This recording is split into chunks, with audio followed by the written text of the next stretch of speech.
भगिनः पिता वसु त्वं माता शतक्रतो बभूविथ अथा ते सुम्नमीमहे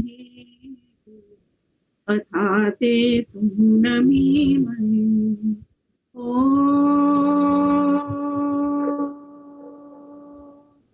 नमस्ते अस्तु आयते नमो अस्तु परायते नमस्ते प्राणतिष्ठत आसीनायोत ते आसीनायोत ते नमः। महिला आर्य समाज मानसरोवर जयपुर से चल रहा ये कार्यक्रम, जिसकी कुशल संचालिका बहन हमारी सुधा मित्तल जी, मंत्रिणी महिला आर्य समाज मानसरोवर, और प्रधान श्रीमती सरोज रानी कालरा जी, एवं मेरे समस्त बंधु बांधव जो भी जहां से जुड़े हुए हैं, सभी प्रांतों से, शहरों से, नगरों से, और हो सकता है यहाँ पर ऑस्ट्रेलिया वगैरह से भी हमारी बहनें कई जुड़ी हो, भाई जुड़े हों। तो मैं सभी को हार्दिक नमन वंदन अभिनंदन करती हूँ और मानसरोवर आर्य समाज की सभी बहनों को साधुवाद भी देती हूँ कि इतना सुंदर कार्यक्रम ये कोरोना के इस काल में, इन विपरीत परिस्थितियों में चला रही हैं, सिर्फ इस हेतु से कि सभी घर बैठे बैठे सुख की प्राप्ति कर सकें, आनंद की प्राप्ति कर सकें। तरह तरह के विद्वानों को बुलाना, तरह तरह के विदुषियों को बुलाना, इनका ये साप्ताहिक कर्म बन गया है और हम सभी को ये मंच दे रही हैं, तो हम भी इनको पुनः हार्दिक नमन वंदन और अभिनंदन करते हैं। आइए, तो विषय तो हमारे पास आज हमें मिला नहीं था, खुद ही मुझे चूज करने के लिए बोल दिया। कोई बात नहीं, तो आज ले लेती हूँ मैं कुछ ऐसा कि हम, जैसा कि विपरीत परिस्थितियां चल रही हैं, किस प्रकार से हम अपने घर के भीतर आनंदित हो सकते हैं।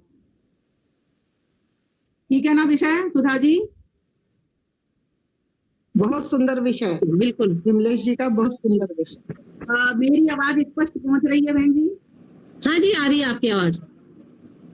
ईयरफोन लगा लूं जरा।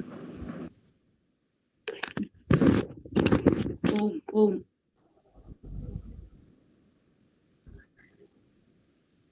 जी ठीक है।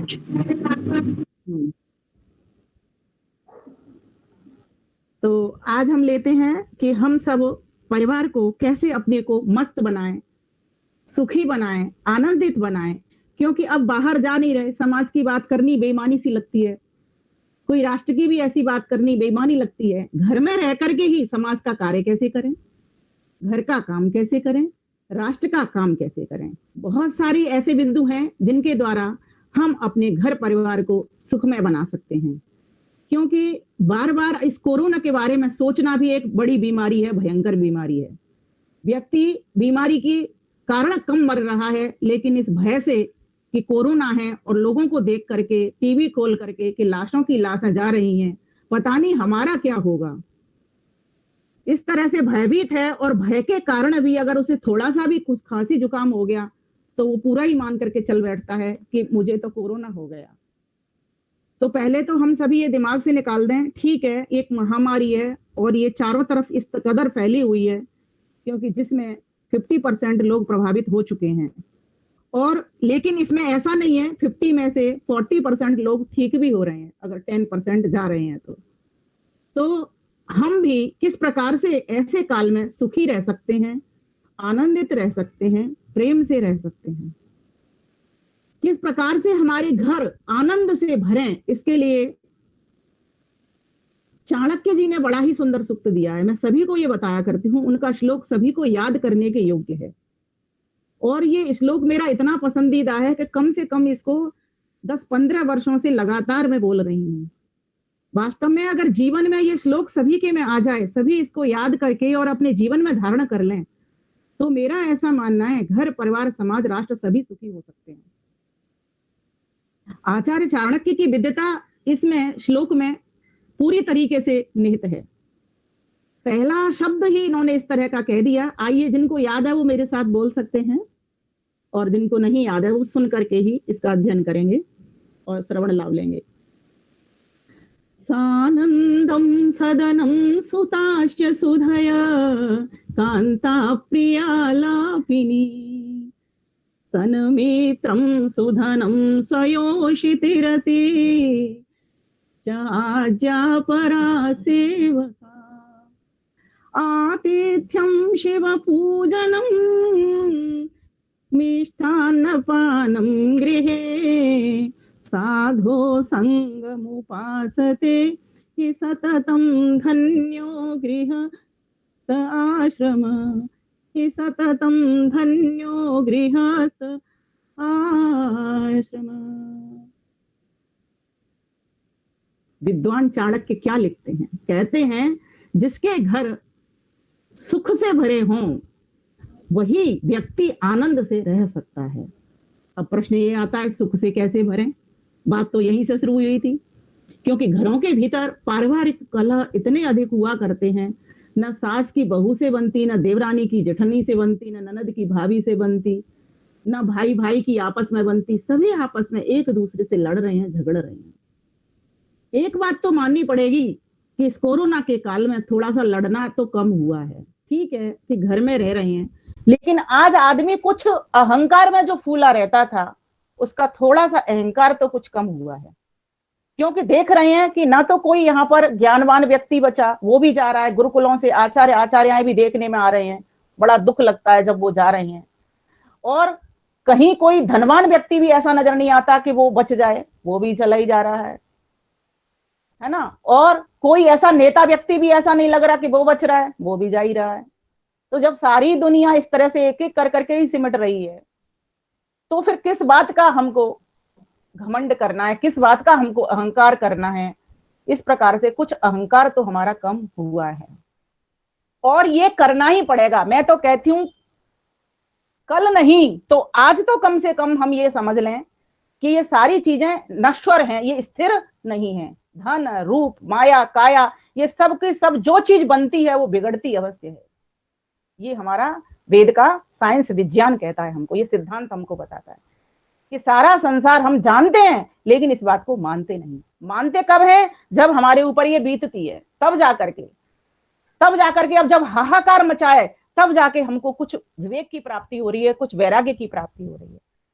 जब तक व्यक्ति घर से निकला है और अगर उसे बीच में शमशान घाट मिल जाए या कहीं चार लोग कंधे पर व्यक्ति को रख करके ले जा रहे हों, तब तक उसको वैराग्य नहीं आता। वहां जैसे ही वो देखता है वैसे ही उसके मन के भीतर वैराग्य के भाव पैदा हो जाते। तो मेरा कहने का मतलब ये है, अगर हम चाहते हैं कि हम सभी सुखी हों तो हमें विवेक को सबसे पहली सीढ़ी पे, पहले पायदान पे रखना ही पड़ेगा। हमको ये ज्ञान करना पड़ेगा हम अलग अलग आत्माएं एक मंदिर में आई हैं, और वो मंदिर कौन है? वो मंदिर हमारा परिवार है, हमारा घर है, और वे सभी की सभी देवियां और देवता हैं। वे सभी की सभी का अपना अपना महत्व है। इस प्रकार से सबको देवता और देवी के रूप में अगर हम जब तक नहीं देख लेते तब तक परिवार में प्रेम नहीं होगा, और प्रेम नहीं होगा तो सम्मान भी नहीं होगा, और सम्मान नहीं होगा तो सुख से भी घर नहीं भर सकता। इसलिए पहला पॉइंट ये नोट करके रखें कि आनंद से सुख से भरने के लिए सभी का एक अपना महत्व होता है। रिश्ते में कोई छोटा बड़ा नहीं होता। छोटा बड़ा तो अपने व्यवहार से प्रतीत होता है। जिस व्यक्ति का व्यवहार अच्छा होता है वही व्यक्ति बड़ा होता है, जिस व्यक्ति का व्यवहार छोटा होता है वो व्यक्ति छोटा होता है। तो किस प्रकार से हमारा रहन सहन हो? तो पहली बात तो कह दी, सब हम सुख युक्त मतलब मधुरता पूर्वक वाणी बोलें, क्योंकि वेद कहता है हमारा अनुव्रतः पितुः पुत्रो मात्रा भवतु सम्मना जाया पत्ते मधुमती वाचम वदतु भद्रया। पिता पुत्र के अनुकूल चलने वाला हो, मात्रा भवतु सम्मना और माता में अटूट श्रद्धा रखने वाला हो, जाया पत्ते मधुमती और पत्नी मधुर भाषणी हो, वाचम वदतु शांतिमाम और परस्पर पति और पत्नी दोनों ही मधुर भाषा का प्रयोग करें, तो घर हमारे सुख से भर सकते हैं। अब यहां तो सिर्फ 4 लोगों का एक सिस्टम व्यवस्था सूत्रकार ने दे दी कि अनुव्रतः पितु पुत्रो, लेकिन इसी में ही सारे सदस्य समाहित हो जाते हैं। हर कोई पुत्र बनता है, हर कोई पिता बनता है, हर कोई पति पत्नी बनता है। अब इसमें देवरानी जेठानी भी ले सकते हैं, देवर जेठ भी ले सकते हैं, सास ससुर भी ले सकते हैं, है ना, कि इस तरह से किसी भी संबंध को इसमें घटा सकते हैं। तो जब तक सभी आपस में एक दूसरे को महत्व दे करके नहीं घर के भीतर रहेंगे, तब तक घर के भीतर प्रेम नहीं होगा, प्रेम नहीं होगा तो सम्मान नहीं होगा, सम्मान नहीं होगा तो फिर आपके घर में सुख भी नहीं होगा। इसीलिए सबसे प्रेम युक्त व्यवहार करने के लिए सबको महत्व देना सीखें, सबको सम्मान देना सीखें, सबको देखें कि ये सभी, जैसे हम घर में मूर्तियां लगा लेते हैं ना, कृष्ण की लगा लेते हैं, राम की लगा लेते हैं, है ना, सीता की लगा लेते हैं, उर्मिला की लगा लेते हैं, ठीक इसी प्रकार से ये सभी हमारे अपने परिवार की सभी देवियां और देवता हैं, सभी मूर्तियां हैं। और मैं स्वयं भी अपने एक मंदिर के भीतर प्रतिष्ठित हूं। ये जो शरीर भी मेरा है ना, ये भी मंदिर है। पहले तो व्यक्ति को अपने आप को सुखी करना आना चाहिए। इस शरीर का भी सम्मान करें और इसमें बैठे स्वयं का भी सम्मान करें, आत्मा का भी सम्मान करें, और इसके भीतर आत्मा और इस शरीर के साथ साथ परमात्मा का भी सम्मान करना चाहिए। ये जो शरीर परमात्मा ने दिया है, ये हमको गाड़ी दी है। जैसे गाड़ी को धोते हैं, पोंछते हैं, साफ करते हैं और गंतव्य तक पहुंचाने में गाड़ी काम आती है, ठीक उसी प्रकार से ये जो शरीर हमको मिला है, ये भी हमारे गंतव्य तक पहुंचाने के लिए हमको मिला है। नहीं तो ऐसा शरीर हमको नहीं मिलता, फिर तो हमको घुटनों के बल चलना पड़ता। जैसे पशु चलते हैं ना, पक्षियों की तरह हमको उड़ना पड़ता। लेकिन हम तो आज उड़ भी सकते हैं, इतना आविष्कार करके, हवाई जहाज बना करके, और हम जमीन में भी चल सकते हैं, घुटने के बल भी चल सकते हैं। हमारे पास वो सामर्थ्य है, पानी में भी चलने की सामर्थ्य है, आकाश में भी उड़ने की सामर्थ्य है, और जमीन पर भी चलने की सामर्थ्य। तीन तीन सामर्थ्य हमारे पास एक साथ है। ऐसा हमको रथ दे दिया है। और ऐसा रथ कहाँ था? रामायण काल में भी रावण के पास, हनुमान जी के पास, सभी के पास कहा जाता है ऐसा रथ हुआ करता था, है ना। ये हमने सभी ने पढ़ा है। और ये मैं तो कहती हूँ यही हमारा एक रथ है जो कि 3 जगह पर जा सकता है एक साथ। और सिर्फ यही की यात्रा नहीं करवाता ये रथ, इसी रथ में बैठ करके हम पूरे ब्रह्मांड की भी सैर कर सकते हैं। तो इस प्रकार से हम अपना सम्मान करें, अपने शरीर का सम्मान करें, अपने इस रथ के भीतर चारों ओर जिसने रथ बनाया है उस परमात्मा का भी, जो सब ओर से प्रतिष्ठित है, सब ओर रहता है, उसका भी सम्मान करने वाले बने, उसको हर कर्म में अनुभूत करने वाले बने। दूसरी बात, जितने भी घर के सदस्य हैं सभी के साथ वैसा ही व्यवहार करें जैसा व्यवहार हम अपने साथ चाहते हैं। मधुमन में निक्रमणम मधुमन में परायणम वाचा वदामि मधुमात् भूयासं मधुसंदृश भूयासं मधुसंदृश। वेद क्या कहता है? मधुर मिलन विछूड़न मधुर बोली मधुर व्यवहार मधुर बने मधु संदृश मधुमय हो संसार विमल कहे मधुमय हो संसार। एक वृक्ष की शाखा पर एक कौआ बैठा था, एक दूसरे वृक्ष की शाखा पर एक कोयल बैठी थी। कौआ हमेशा काव काव करता था, लोग उसको डेला फेंका करते थे। कोयल हमेशा मीठा स्वर में, पंचम स्वर में गाया करती थी। लोग उसके पास उसकी बोली को बार बार उलट पुलट करके वहीं जाया करते थे। कौआ ये देख करके बड़ा तंग आ गया, बोलने लगा, अरे कोयल चाची क्या बात है, सभी लोग आपके पास आते हैं, मुझे तो डेले दे करके भगा रहे हैं, ऐसी क्या बात है? मैं कहाँ जाऊं? अमेरिका जाऊं, पाकिस्तान जाऊं, श्रीलंका जाऊं, ऑस्ट्रेलिया जाऊं, कहाँ जाऊं? तो कोयल चाची कहती है, मेरे प्यारे तू कहीं मत जा, इच्छा ना बदल, अपनी बोली को बदल ले। एक ये बोली है जिसने महाभारत में भी क्या हुआ, अंधे का पुत्र अंधा कह करके महाभारत करवा दिया। इसलिए इस वाणी से, ये भी एक तप है वाणी का, अनुदेग करम वाक्यम सत्यम प्रियम हितम चयत, ये भी एक वाणी का तप होता है। सत्य बोलना, मधुर बोलना, अच्छा बोलना और सबके हित के लिए बोलना, सबके लिए लाभकारक शब्द बोलना, ये वाणी का तप है। ये गीता कहती है। तो कहा कि इस वाणी के तप को धारण करके गृहस्थी के भीतर प्रवेश करना। इसलिए शास्त्र तो हमारे यहां तक कह देते हैं कि वेद को 4 वेद नहीं तो 1 वेद पढ़ करके ही गृहस्थ में प्रवेश करना चाहिए। शरीर को हष्ट पुष्ट मजबूत बना करके ही गृहस्थ में प्रवेश करना चाहिए। तो जो ये गृहस्थ होता है, ये जो परिवार होता है, ये परिवार क्यों कहा जाता है? परिब्रियते अनेना, यह चारों ओर से जो घेरा जाए उसको परिवार कहा जाता है। तो हम सभी जितने भी गृहस्थी लोग हैं, घर के भीतर रहते हैं, हम सभी का भी एक बंधन है आपस का। और वो बंधन कैसा हो? जब तक इस घर के भीतर हैं, अटूट बंधन हो, प्रीत युक्त बंधन हो, मधुरता से भरा हुआ बंधन हो, तब जाकर के हम अपने परिवार में अच्छी प्रकार से रह सकते हैं। और जहां यूनिटी होती है, जहां एकता होती है, वही परिवार मजबूत होता है। ध्यान देना, अगर कहीं कोई भी व्यक्ति आपसे आक्रमण करने के लिए बाहर का आ जाए, अगर आपके परिवार के भीतर एकता है, यूनिटी है, संगच्छुदम की आपकी स्थिति है, तो फिर आपसे कोई टक्कर नहीं ले सकता। आप उसको पटक नहीं दे दोगे। क्यों? आप चारों भाई, आप चारों बहनें, देवरानी जेठानी मिलकर के रहती हैं, प्रेम से रहती हैं। आपके घर के भीतर कोई भी आपके ऊपर आंख नहीं उठा सकता। तो हमारे घर आनंद से किस प्रकार से भर सकते हैं? प्रीति युक्त, मधुरता युक्त, एक दूसरे का हितकारी बनते हुए, सोचते हुए, भाव उठाते हुए, बोलते हुए, व्यवहार करते हुए, वर्तना जब हमको आ जाता है, तब जाकर के हमारे घर आनंद से भरते हैं। दूसरी बात, हमारे वेदों के भीतर बहुत सारे ऐसे वास्तु के मंत्र भी आते हैं, जिस वास्तु की लोग बात करते हैं। उसमें कहा गया कि हमारे घर की बनावट भी ऐसी होनी चाहिए जिसमें धूप का भी प्रवेश हो और हवा का भी प्रवेश हो। जब तक वहां धूप नहीं आएगी, प्रकाश नहीं होगा, तब तक हम सुख प्राप्त कर ही नहीं सकते। क्योंकि कोई भी दरवाजा खुला नहीं है, घर के भीतर गर्मी पड़ रही है, मचक आ रही है, कहीं से हवा मिल नहीं रही है, तो भी हमको दुख की प्राप्ति होती है।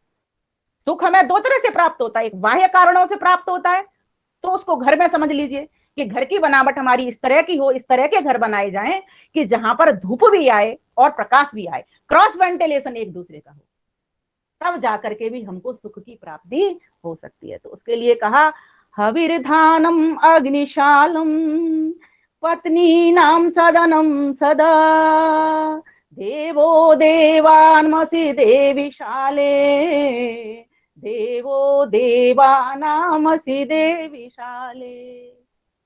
वेद ने बड़े बड़े सूत्र के मन के हमको दिए हैं। तो कहा, कैसा घर होना चाहिए? जिसमें 5 कमरे हों। अब 5 कमरे से ये ना सोच ले किसी के पास एक कमरा है कि मैं 5 कमरे वाले घर में ही जाऊंगा। यहाँ पर 5 विभाजन करके रखे वो, कि घर के भीतर रसोई का भी एक हिसाब बनाए, एक हिसाब अतिथियों को भी आने का बनाए, एक हिसाब यज्ञ करने के लिए भी बनाए, है ना, एक हिसाब अपने बच्चों के लिए साथ रहने का भी बनाए एक कमरा, और एक हिसाब ऐसा भी करे कि जहां स्त्रियां आपस में भी बैठ करके बात करें, इस तरह का भी एक प्रबंध करे। अब देवरानी जेठानी साथ कभी कमरों में नहीं देखी होंगी आपने, ननद भाभी कभी कमरों में साथ नहीं देखी होंगी। आज जो दिखाई देता है वो माहौल पति पत्नी एक साथ कमरे में दिखाई देता है। देख लो, चाहे दिन हो चाहे रात, हमेशा आप पति पत्नी को साथ देते हो। पहले जो व्यवस्था थी, वेद क्या कहता है? वेद कहता है पत्नी नाम सदनम, पत्नियों का एक कमरा लगो। पत्नियों से मतलब एक पुरुष की पत्नी नहीं, देवरानी जेठानी सास ननद सभी के मिलकर के बैठने का एक कमरा हो, जिसमें वो अपनी व्यक्तिगत वार्ता कर सकें। हर बात पति से शेयर नहीं की जाती। अभी आज क्या हो रहा है कि हर बात, चाहे वो स्त्री संबंधी है, कोई गुप्त वार्ता है, वो भी पति से तो हो जाती है शेयर, लेकिन स्त्रियों में आपस में नहीं हो पाती। तो फिर एक दूसरे से कटुता बनी रहती है। सभी के संबंध ऐसे हों जैसे एक मित्र मित्र के साथ बरतता है। मित्र कैसे बरतता है? मित्र बरतता है, पापान् निवारयति योजयते हिताय गुह्यान् गुह्यते गुणान् प्रकटीकरोति आपाद्गतं च न जहाति ददाति काले सनमित्रलक्षणम् इदं प्रविदन्ति सन्तः। किस प्रकार का व्यवहार उनका हो? तो कहा कि पापान् निवारयति, अर्थात पापों से छुड़ाने वाला हो, और योजयते हिताय, हितकर योजनाएं बनाने वाला हो, अर्थात कुपथ से रोकने वाले हो और सुपथ पर चलाने वाला हो। वही तो हमारा मित्र हो सकता है। सत्यात प्रकाश में मित्र की क्या परिभाषा दी है? यही तो दी है, मेधते विद्यते स्नेहति स्नेहते वा समित्रः। जो हमसे प्रेम करे और जो जिससे हम प्रेम करें, वही तो हमारा मित्र हो सकता है।